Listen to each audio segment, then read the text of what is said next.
इतनी बड़ी उनको बहन की गाली निकालता। उसका एक कॉमेडी ड्रामा देखा था, नांगा पीर। सुभान अल्लाह।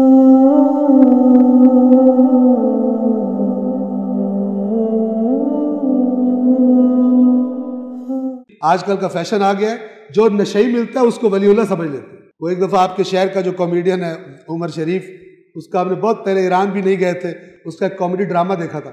उसमें उसकी कहता था मुझे भूलने की बीमारी है, भूलने की बीमारी है। तो कहता है एक दिन मैं हमाम पे नहाने गया तो कपड़े भूल आया, कपड़ों के बगैर ही बाहर निकल आया। तो बाहर निकल के चल रहा था तो अचानक एक औरत आई, बड़े अदब से हाथ जोड़ कहती है कि मेरे लिए दुआ कीजिए, मेरी औलाद नहीं है। तो मैंने कहा ये क्यों मुझे कह रही है? तब मुझे पता चला मेरे तो कपड़े ही कोई नहीं। नांगा पीर। सुभान अल्लाह। कुरान को छोड़ने वालों, तुम्हारी सजा है इस घटिया हरकतें करने की।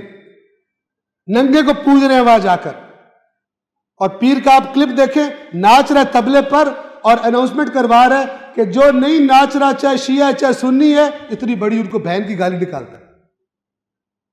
जो धमाल नहीं मार रहा गाली निकालता है। और ये पागल, ये सजा है, ये सजा है उस नेमत की बेकदरी करने की जिसको अल्लाह कह रहा है ये उन चीजों से बेहतर है जो तुम जमा कर मर रहे हो, जिनको जमा करने के लिए। ये कुरान बेहतर है उससे।